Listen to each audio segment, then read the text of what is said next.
Literally, I first started drag because of my drag mother Tanya McKenzie, who was a fairly famous Birmingham slash Oslo queen, like Oslo, Norway.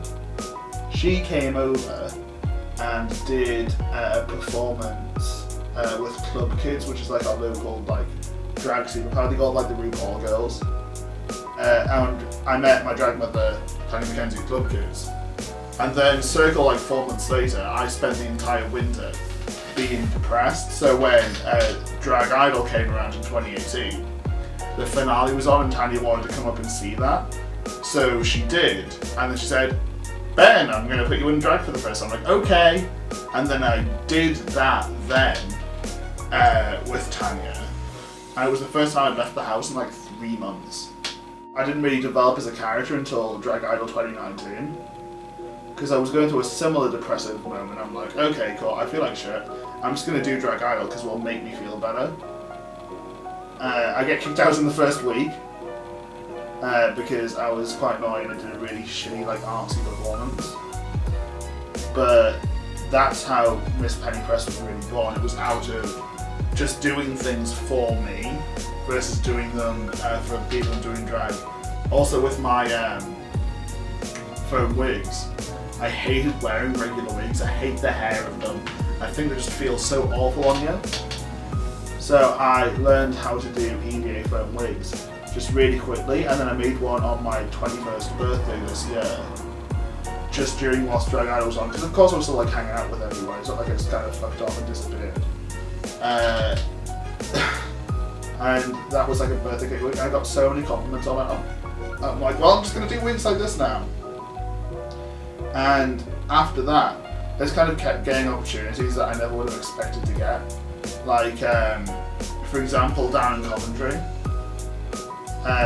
the Saturnos, which is the famous drag double there, were like, hey Penny, why don't you come on down and do some drag here? We won't pay you, but you can stay on our couch. I'm like, you'll stay on our couch, so that means no hotel for you? Sure I will. So I take my first ever megabus down to Coventry,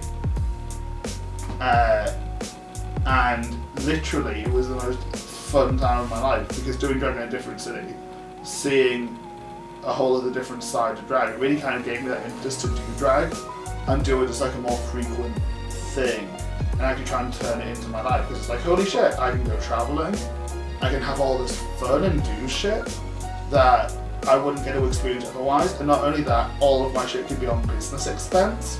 Hello. Once you kind of understand how your life can improve and operate, and how things could work out for you, that's kind of where my drive was okay, that I'm gonna do this forever now. I make these really conceptual, almost Club Kid-esque foam wigs, where they rely on different cool little ideas. And if you check the detail on it, everything is quite obviously homemade and quite obviously, it's not meant to be anything, special. It's not supposed to be a massive, craft project. It's supposed to be something that people can just love and get interested in, and just look at. And they're also they look like they'd be really fun to touch as well. It's something really special about my drag. Everyone else wears hair wigs.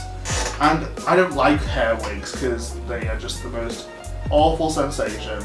There's so much hassle, you've got to glue them down. Whereas with one of those wigs, I can just rip it on and off my head and it's no issue. I like to do really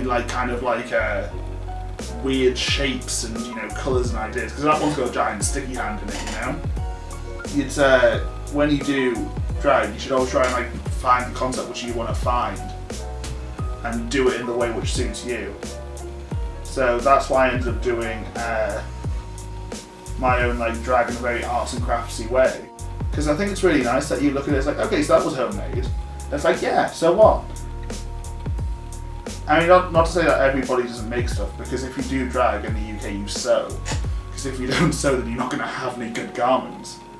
Not many people have an infinite wellspring for customised garments. They don't have the funds to do that. So it's really nice that everybody does kind of come together to make things. I make my own paper lashes as well. Other people I know Like, it's almost like drag has its own like economy behind it, where everybody's just making their own different things. And it's what you contribute in what you make that really matters. Because it means that it gives you that like output that like feeds back into everyone else. It's never just about your performance, it's about your aesthetic, it's about what you enjoy doing. It's literally incredible how much really goes into putting something across, because each of my wigs takes maybe like 5 or 6 hours to make, depending on how long it takes me to get a concept and like what the shape is.